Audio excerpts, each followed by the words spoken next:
이번 주간은 특별히 방전되지 않도록 많이 좀 주의하시면 좋겠습니다.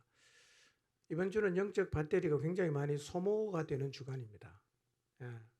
아침에 충전해서 밤늦게까지 갔는데 오후쯤 되면 다 방전될 수도 있다는 거 기억하시고요. 더 집중해서 하여튼 우리 자신을 빛 앞에 계속 좀 노출시키려는 노력을 좀 많이 하시길 바랍니다. 저도 이번 한 주는 가능하면 빛 앞에 많이 좀 노출시키면서 시간을 보내려고 합니다.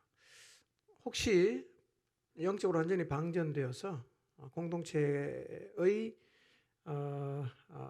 공동체 안에서 여러분이 서야 할 자리를 이미 이탈해 있다면 빨리 충전해서 자신의 자리로 돌아와서 함께 공동체를 견인해 주시기를 바랍니다.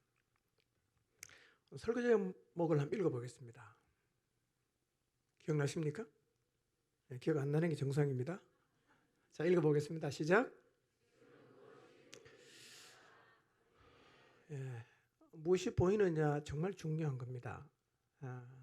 아마 생각을 해보시면 지난 시간 동안 내가 주로 뭘 보고 지내왔는가가 생각이 되었을 텐데요. 뭘 보느냐가 중요한 이유는 뭘 보느냐에 따라서 우리의 마음 상태가 달라지고요. 그 상황을 대하는 우리의 방식도 달라지기 때문에 지금 내가 무엇을 보고 있느냐 하는 것은 매우 중요합니다. 여러분, 발람과 그 나귀의 해프닝을 한번 생각해 보십시오. 나귀가 말을 하는 게 좀 특별하긴 한데요. 사실은 여러분, 나귀가 하나님의 천사가 칼 들고 서 있는 걸 봤잖아요. 근데 발람은 봤습니까? 못 봤습니까? 못 봤잖아요. 무슨 얘기겠어요? 너는 뭐보다 못하다? 그 얘기 아니겠어요? 사실은 이 발람과 나귀의 해프닝은요, 오늘 어쩌면 우리들의 삶 가운데서 서로의 관계 속에서 자주 일어날 수 있는 일일 수가 있습니다. 발람이 보는 한계에서 발람 행동은 정당했지요. 왜냐하면 나귀가 안 가고 밭으로 가니까 맞아야 됩니다. 그리고 주인을 그냥 벽에다 자꾸 이렇게 긁으니까 맞아야죠. 가야 되는데 주저앉아 버리니까 맞아야 됩니다. 그런데 나귀의 입장에서 보면 나귀는 억울하기 거지없습니다. 왜냐하면 가면 주인이 죽기 때문에 안 갔는데 도리어 매를 맞으니까 나귀 입장에서는 얼마나 화가 나겠어요. 그러니까 보는 것에 따라서 입장 차이가 완전히 달라지게 된다는 것입니다. 그런데 발람은 하나님의 사자가 칼을 빼들고 서 있는 것을 못 봤잖아요. 이 말씀을 묵상하면서 이게 우리 얘기일 수 있겠다라는 생각이 굉장히 크게 와닿았어요. 우리도 나귀처럼 다른 거는 다 보는데 우리가 사명을 감당하러 나갔을 때 우리와 함께 일하고 계시는 그 하나님의 역사는 전혀 못 보고 있을 수가 있겠다라는 생각이 들었습니다. 여러분, 뭘 보고 계십니까? 드러나는 현상을 잘 보고 아무리 잘 분석해도 그것만으로는 부족합니다. 우리를 사명의 자리에 내보내시고 그분이 뒷짐지고 있는 것이 아니라 우리와 함께 그분이 주도하셔서 그분의 사명을 이루어 가시는 그 하나님의 역사를 봐야 돼요. 볼 수 있는 이유가 뭐냐면 그분이 실제로 일하고 계시기 때문에 언제든지 볼 수가 있습니다. 오늘 우리가 예배 전에 불렀던, 예배 시작할 때 불렀던 찬양 가사 중에요. 비록 보이지 않아도, 비록 느낄 수 없어도 그분은 일하시는 거예요. 이걸 진짜입니다. 믿으시기 바랍니다. 여러분이 복음 돌고 나갈 때, 여러분이 교회를 세우기 위해서, 영혼을 세우기 위해서 순종해서 나갈 때 여러분 절대로 혼자 가는 게 아닙니다. 누가 갑니까?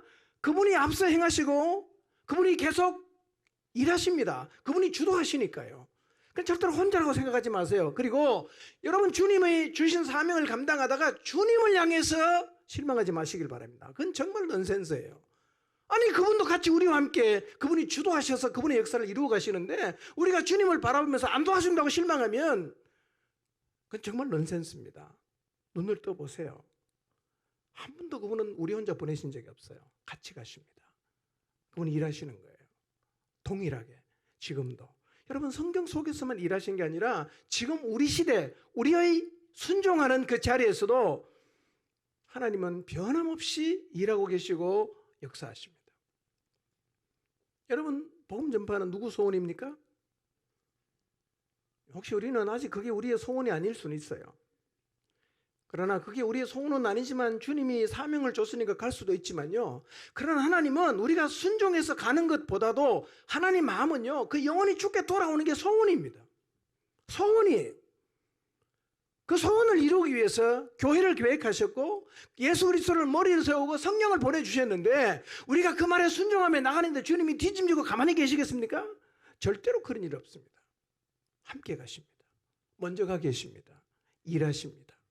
우리가 기도하면 순종해서 나가면 사람 마음을 하나님께서 열어주시고 바꾸어 주시고 변화시켜 주시고 또 때로는 하나님께서 구체적으로 우리의 그 상황 속에서 일하시고 기적을 보여주시기도 하시는 겁니다. 여러분, 절대로 주님이 우리가 순종하며 나가는 이 사명의 길에 관심이 없는 것이 아니라는 사실을 잊지 마시기를 바랍니다. 그분이 아십니다. 성경을 다시 한번 잘 읽어보세요. 주께서, 성령이, 주께서, 성령이, 이런 말이 너무 많이 나옵니다. 여러분, 하나님의 역사를 이루어가는 일은 누가 주도합니까? 주께서 주도하십니다. 하나님이 주도하십니다. 성령님이 주도하십니다. 이걸 잊지 마시기를 바랍니다. 부탁합니다. 이번에 앉아 기도하시고요. 여러분이 순종하며 나갈 때 여러분과 함께 일하시는 그분의 역사를 볼 수 있기를, 눈을 열어주시기를 간절하게 기도하시기를 바랍니다. 그래서 더 힘차게 주님이 우리에게 허락하신 그 사명의 길을 걸어갈 수 있기를 주님의 이름으로 축원합니다. 기도합니다. 하나님, 감사합니다. 우리를 홀로 보내시고 알아서 해라, 니네 책임이야, 그렇게 말씀하지 않으시고 우리를 보내신 하나님께서는 앞서 행하시고 능력도 보여주시고 기적도 보여주시고 또 장애물도 치워주시고 그분의 역사를 하나님은 지금도 이루어 가신다는 사실을 잊지 않게 해주십시오.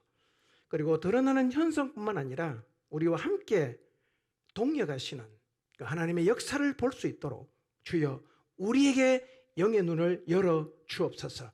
우리의 눈을 뒤덮고 있는 꺼풀들 다 벗겨주셔서 하나님을 늘 바라보며 나아갈 수 있게 하여 주옵소서. 이 자리에 우리와 함께 계신 성령님 기도합니다. 우리의 눈을 열어 주십시오. 우리와 동역하시는 하나님을 확신할 수 있는 믿음을 더하여 주시옵소서.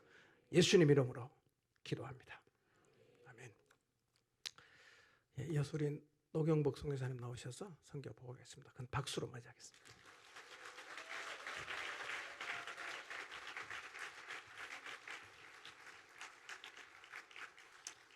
할렐루야.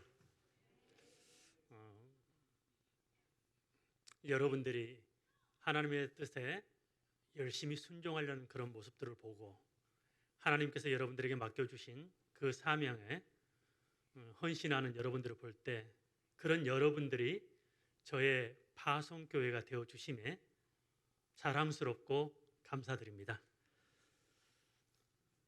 저는 중국에서 25년 동안 긴장과 불안 가운데 사역을 했습니다. 얼마 전에는 갑자기 원일 모를 불안감에 잠시 힘든 시간도 보내기도 했습니다. 중국이 아닌 한국에서. 저도 이 정도인데 어린 나이에 함께 중국을 갔던 저희 아이들은 아마도 그 충격이 더 컸던 것 같습니다. 어릴 때는 큰 문제가 없어서 괜찮겠지 했는데 우리 애들이 한국에 나와서 많은 어려움들이 나타나기 시작했죠. 공황장애, 불안, 과도한 긴장, 대인 기피. 참 이런 문제로 참 힘든 시간들을 저희들은 보냈습니다. 아직도 한 해는 완전히 치유되지 않는 상태로 있습니다. 그러나 소망이 보입니다. 지금 저의 어떤 처한 환경은, 상황은 이렇습니다. 사단은 절망이라는 어떤 그런 검은 구름을 계속 저를 덮으려고 하지만 저는 믿음과 기도로 그 검은 구름들을 젖히고 빛을 바라보려고 했습니다. 중국을 사랑했습니다. 정말 거짓 없이 사랑했습니다. 중국인들을 섬기는 것이 저희 부부의 영광이었고 기쁨이었고 자랑이었습니다. 정말 그랬습니다. 그런 중국에서 떠나올 때 많은 아쉬움도 있었고 서운함도 있었습니다. 중국을 떠나올 때 하나님께서 분명히 저에게 주신 약속이 있습니다. 하나님께서 어떤 계획을 세우셨기 때문에 저희들을 중국에서 불러내신다는 확신입니다. 두 번째로는 더 이상 긴장하고 불안한 가운데 사역하지 않고 자유로운 곳에서 사역할 수 있도록 하신다는 두 번째 약속입니다. 세 번째로는 제가 요구했습니다.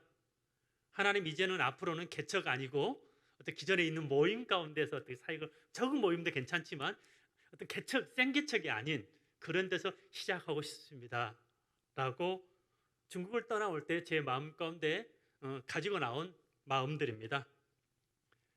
계획하지 않는 안식년을 보냈습니다.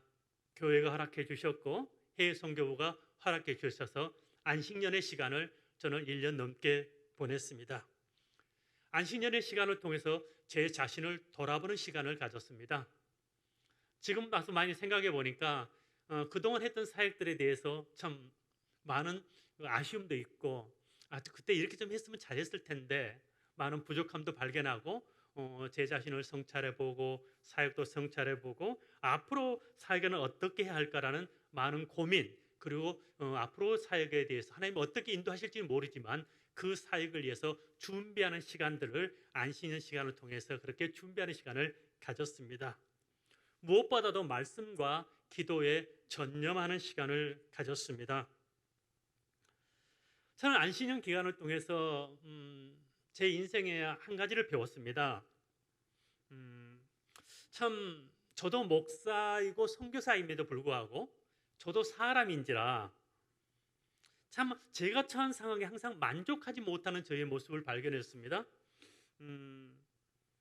자녀들의 어떤 문제 때문에 그 절망감이 지속될 것 같은 그런 상황 속에 있을 때도 있었고, 좀 이 문제가 해결되면 좀 행복할 것 같은 좀 그러고 그런 생각들도 자주 들었고, 좀 물질이 좀 지금부터 좀 많았으면 좋겠다라는 그런 생각이 들 때도 있었습니다. 그런데 문득 저에게 무엇이 필요한지 아시는 하나님이 지금 나에게 이런 환경과 이런 형편을 허락하셨다는 생각이 들었습니다. 나는 왜 하나님이 허락하신 상황과 환경, 그리고 물질의 형편에 대해서 감사하지 않고 말은 않지만 내 내면에 자꾸만 불만을 가지고 있다는 생각을 하게 되었습니다. 그렇다고 제가 직면한 저의 현실과 상황을 해결할 수도 없는 일이고, 많은 시간 기도했음에도 불구하고 여전히 아직도 해결되지 않는 상태, 그런 것을 볼 때 참 내 안에 보이지 않는 어떤 그런 것들, 작은 불만, 참 이것만 해결되면 이 문제 좀 더 많아지면 행복할 것 같고, 그런 어떤 것들, 그때 제 속에 자족이라는 단어가 떠올랐습니다. 자족. 오늘날 현대 그리스도인들이 가장 싫어하는 단어일 수도 있습니다. 그러나 하나님의 진로는 하나님의 자녀들은 반드시 자족을 배우기를 원한다는 것입니다. 할렐루야. 저는 요즘에 자족을 배우려고 애쓰고 있습니다. 자족을 위해서 한 6개월 전부터 계속 기도하고 있습니다. 어쩌면 여러분들 보면 좀 이상하게 생각할 수 있습니다. 첫째, 저는 물질적인 부분에 있어서 자족을 배우려고 기도하고 있습니다. 꼭 이렇게 기도합니다. 하나님, 물질 때문에 시험 들지 않게 해주십시오. 물질 때문에 죄를 범하지 않게 해주십시오. 물질 때문에 하나님 영광 가린 일 없게 해주십시오. 가난하게도 마옵시고 부하게도 마옵소서. 그리고 하나님이 지금 주신 것에 기뻐하고 감사하고 만족하고 부족함을 느끼지 않고 행복하게 하여 주옵소서. 아멘. 그리고 모든 상황 속에서 그리고 이 자족을 배울 수 있도록 도와주십시오. 그리고 돈을 사랑하지 않게 해주십시오.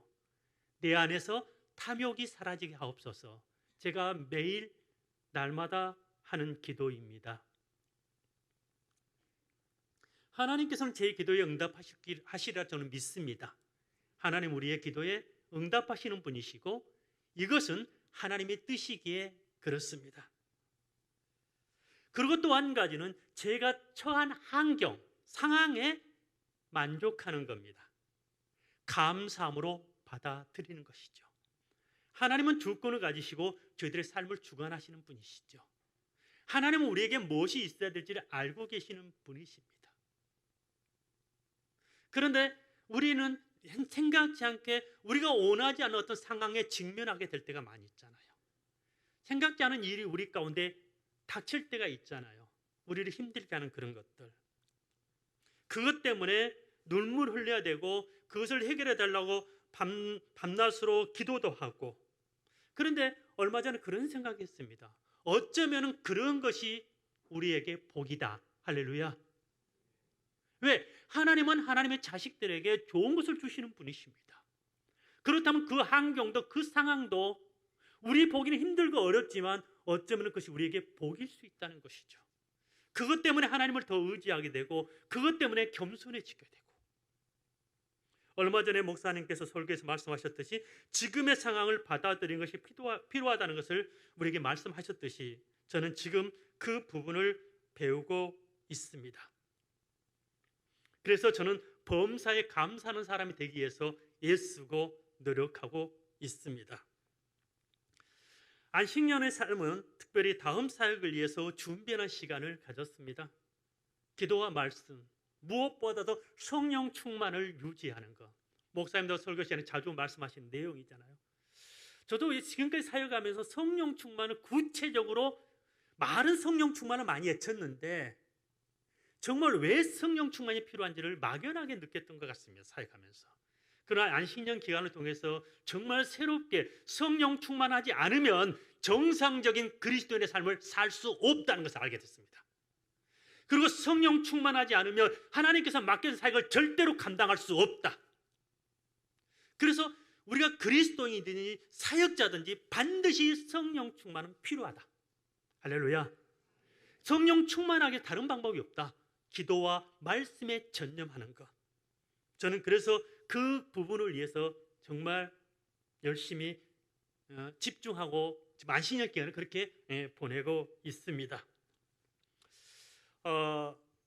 저는 중국에 나오면서 그런 생각을 해서 그렇게 말씀했어요. 하나님 안식년 기간 동안에는 다음 사역 어디서 할 것인지 고민하지 않게 해주십시오. 다음 사역 어디서 하지 뭘 하지 고민하지 않게 해주십시오. 안식년이 끝나면 그때 알려주십시오. 저는 정말 그렇게 말씀드렸습니다. 그런데 문제는 뭔 줄 아십니까? 안식년 기간인데요. 목사님이 연락이 오셔요. 너 선교사 어디 갈 거야? 그러니까 고민이 돼. 목사님 아직 잘 모르겠는데 사람들이 막 대만 가라 그러는데 또 그리고 대만에 계신 선교사님들이 한국 나올 때만 저를 찾아와요. 대만 오라고. 저를 막 유혹하는데 4분이 벌써 왔다 갔어요. 밥 먹자 이거 대만 오라고. 마땅히 갈 데가 없대요. 가만히 생각하면 갈 데가 없는 것 같아요. 그래서 대만 가야 되는가? 그런데 대만은 마음이 뭔가 좀 이렇게 명쾌하지 않아요. 그래서 저는 이제 갈 데가 없으면 대만 가야 되나 보다 하고 있었어요. 그때 또 목사님이 그러시더라고. 그러면 노성에서 우리 함께 대만 들어가 보자. 한번 대만이 어쩐지. 그런데 코로나로 인해 대만에 들어갈 수 없는 거예요. 갈 방법이 없어요. 여행 비자가 아예 안 나오는 거예요. 비행기를 탈 수가 없어요. 언제까지? 10월 27일까지. 금년 10월 27일 날에 문이 열렸어요. 근데 저는 안식년이 언제 끝난 줄 아세요? 7월 달이 끝났어요. 하나님 7월 달 안식년 끝나면 뭔가 인도해 주셔야 되겠죠. 기도드리라며. 제가 하나님의 인도하심. 정말 저는 그런데요. 안식년 기간 동안에 그 어느 때보다도 다음 사역을 위해서 하나님의 인도하심에 대해서 정말 몸부림치게 기도했습니다. 내 임의대로 내 마음대로 결정하지 않게 해달라고. 다음 사역에 하나님의 정말 인도를 받아서 정말 하나님이 가라는 곳에서 하나님이 시킨 일을 하기 위해서 잘 인도를 받을 수 있도록 정말 그리고 하나님 인도하시면 그것이 어떤 사역이든지 무조건 순종하겠습니다. 정말 열심히 기도했습니다. 그리고 어떻게 기도한 줄 아세요? 내 자신이 하나님 인도를 잘 받기 위해서 기도했고 우리 교회가 왜냐하면 저는 여러분들이 동의와 지지 가운데 가야 되잖아요. 그러니까 우리 교회도 하나님 인도를 잘 받아야 되잖아요. 그리고 해외 선교도 인도를 잘 받게 해달라고 저는 기도했습니다. 왜? 다음 사역 너무나 중요하다고 저는 느꼈습니다. 왜? 내 마음대로 내가 원하는 것을 가는 것이 아니라 하나님이 보내시는가 가도 그 하나님이 시킨 그 일을 하고 싶은 정말 그 열망 있었습니다. 7월 달에 안식년이 끝났습니다. 일주일이 채 안 됐습니다. 전화 한 통이 왔습니다. 미국 남침내가 한국 대표 IMB 선교사 송상호 대표라는 분이 계십니다. 이분은 제가 곤병 사건으로 인해서 미국 남침내 선교사 알게 된 분이십니다. 노선교사 점심 먹자고 그래요. 그래서 저희 동네로 놀러 왔어요, 부부가. 그런데 같이 밥을 먹는데 바로 말을 꺼내요. 노선교사 어디 갈 거야? 마땅히 갈 데가 없어요. 그 대만 갈 겁니다. 그랬더니 가지 마라고. 대만. 첫째, 전쟁 날 가능성이 있대요.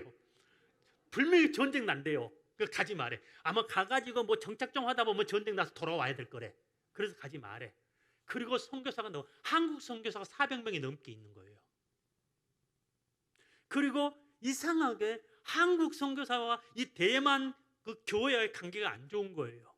그리고 선교사 사이에 이렇게 사역이 막 그 경쟁 비슷하게 돼 있는 거예요, 이게. 그래 가지 말래요.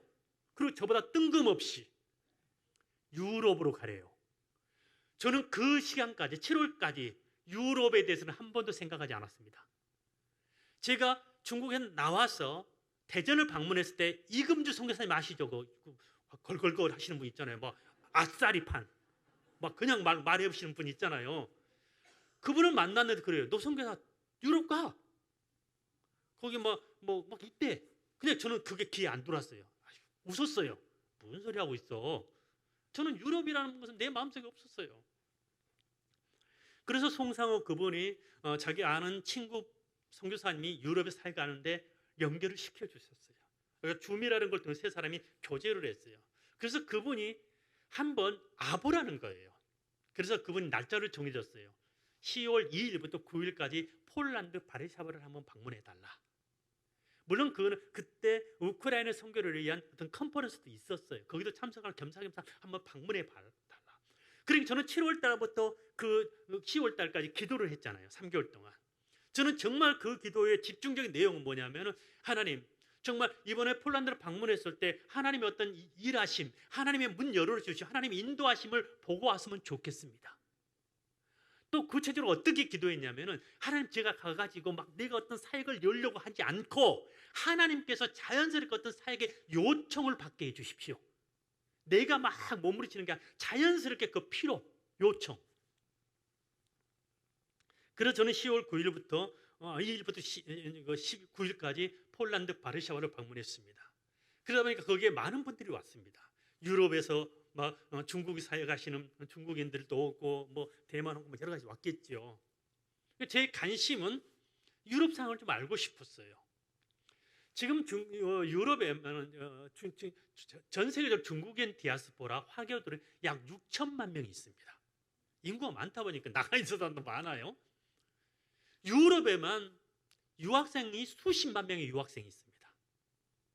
그리고 비즈니스 하는 사람만 수백만 명. 그리고 제가 더 알아보니까 독일에서 오신 중국인 목사님만 알아보니까 서유럽 쪽에는 이미 교회가 500개 정도 있습니다. 그런데 거기서 말하는 교회라는 것은 그냥 성경권 모임도 교회로 치는 겁니다.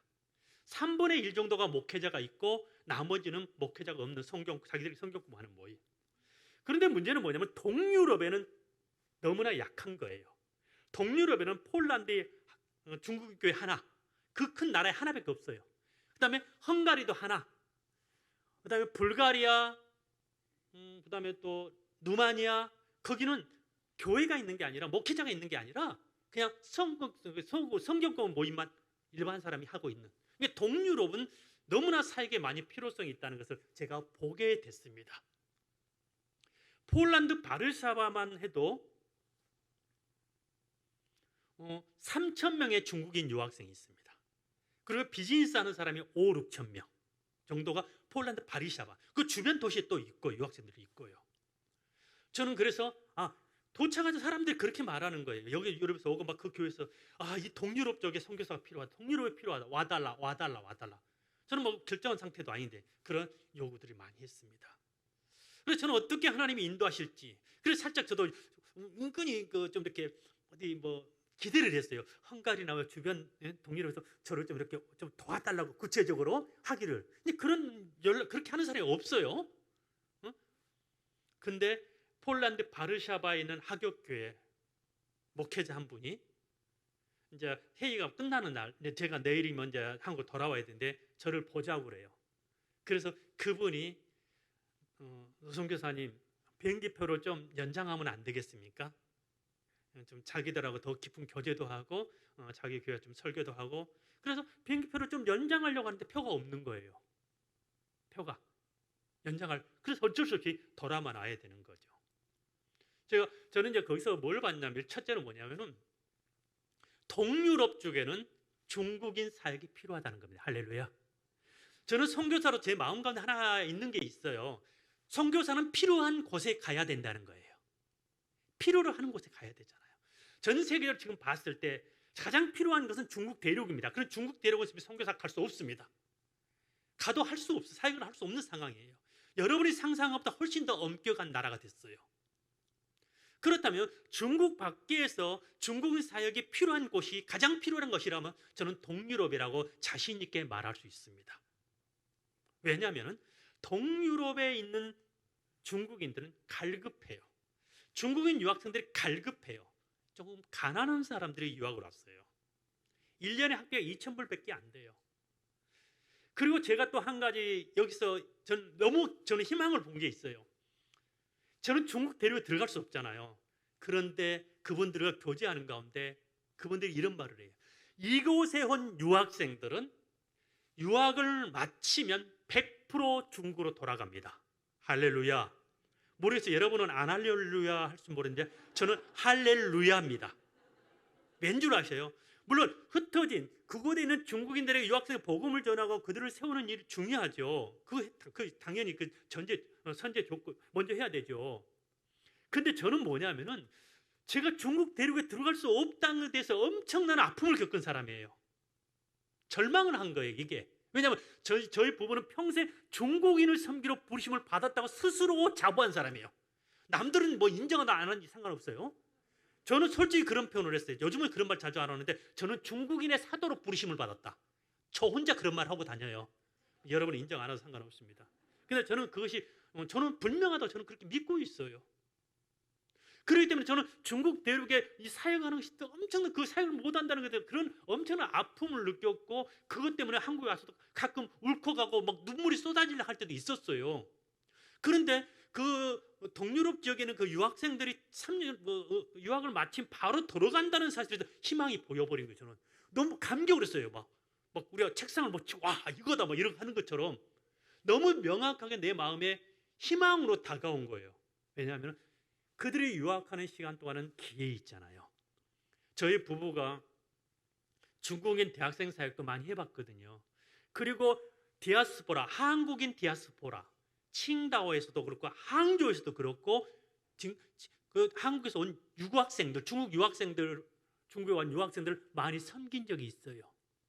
저희 부부에는 장점이 있어요. 우리 사모님 장점 가장 큰 우리 사모님 운전면허증 없는 것 같죠? 운전면허증 하나 있습니다. 무슨 운전? 소뚱거 운전. 아주 잘해요. 정말 잘해요. 내가 졸업을 시켜주려고 했더니 힘들 것 같아요. 왜냐하면 유학생들은 그런 집밥이 그리워하거든요. 누군가 챙겨주고 관심 가져주고 집에 와서 밥을 먹여주고. 근데 동유럽에 온 그 유학생들에게 그게 필요한 거죠.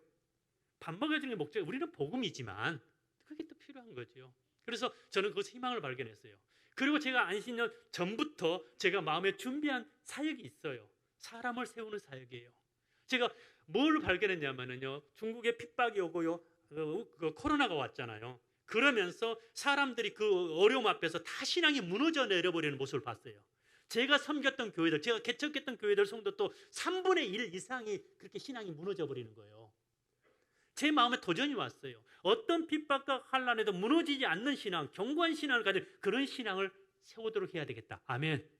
그래서 저는 2년 전부터 그 준비를 했어요. 복음을 전대 사람을 어떻게 키울 것인가. 그래서 저는 그 중국에 온 유학생들, 물론 어떤 다 장년들도 있겠지만 그들의 좀 그렇게 해서 복음을 그들을 좀 그렇게 세워서 그들이 중국에 돌아갈 때는 그들 안에 선교적 DNA를 심어서 중국에 들어가게 하려고. 아멘. 그러면 그들이 들어가서 가족들, 친척들, 친구들, 주변에 복음을 전하는 그들이 가정교회를 인도하면 되잖아요. 저는 뒤에서 좀 도와주고. 그래서 저는 그 희망이 생긴 거예요. 제가요 본래 중국에 계속 있었으면 저는 목사님 어떻게 생각할지 모르지만 저는 65세에 은퇴하려고 생각했었어요. 원래 우리 선교사가 65세가 은퇴했었어요. 지금은 70으로 좀 늘어났지만. 그리고 저는 어떤 생각을 해요? 65세 은퇴하고 저는 자연인이 되려고 그랬어요. 그리고 그 자연인 그 산속이든지 어디 가서 거기서 다시 오실 주님을 기다리려고 했어요. 근데 유럽으로 가려고 하니까 이게 65세 은퇴하면 안 되겠어요. 이미 사역을 시작하려면 시간이 더 필요할 것 같아요. 그래서 어쩔 수 없이 70세 은퇴해야 될 것 같아요. 좀 서운하긴 한데요. 자연이 될지 안 될지 모르겠지만은 그때도 가능한지 모르겠지만 저는 어떤 그런 마음 솔직히 그렇게 드는 거예요. 지금 생각해 보니까. 그래서 저는 이미 마음에 어떤 하나님이 그렇게 인도한다는 그런 좀 나름대로 이렇게 저는 엄청 조심스럽게 그 발걸음 내딛는 거거든요.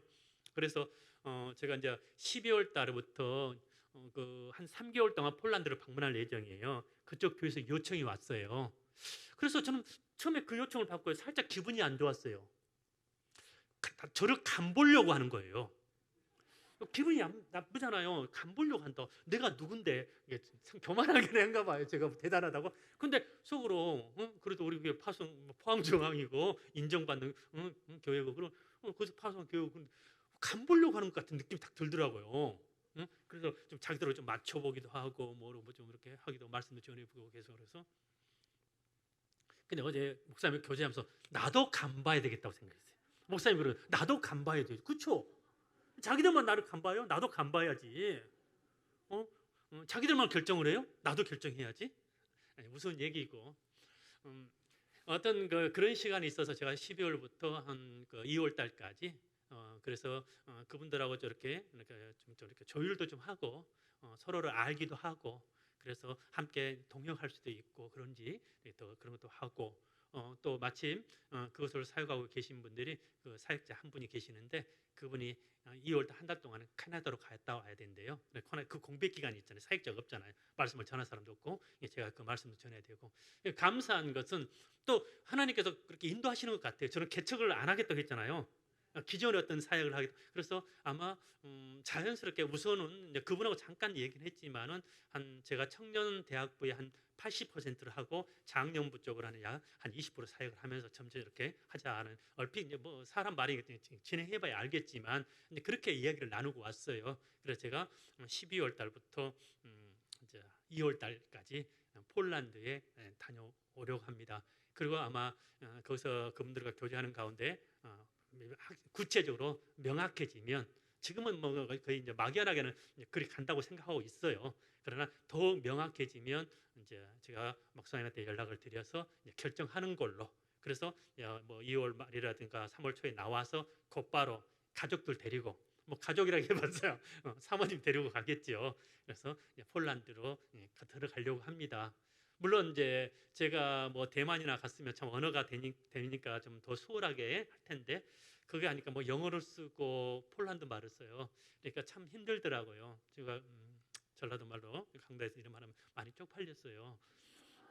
영어를 못하니까 저는 중국에서 20년 있으면 정말 영어의 필요성을 전혀 안 느꼈어요. 그런데 그거 아니까요. 영어 필요해요. 여러분 꼭 영어 공부하세요. 저도 열심히 영어 공부도 해야 되고 이 나이에 또 영어 공부해야 되고 또 폴란드 말을 배워야 되고 저는 기도하고 있어요. 매일 성실하게 날마다 공부하면 한 3개월이면 되지 않겠는가. 그죠? 생존 언어. 그냥 일상생활에 불편함이 없으면 되지 않겠습니까? 그래서 좀 부담도 있는데 여러분 좀 기도해 주시고 노선교사가 하나님 은혜 주셔서 그냥 막 말을 너무 잘 배울 수 있도록 해주셨으면 좋겠어요.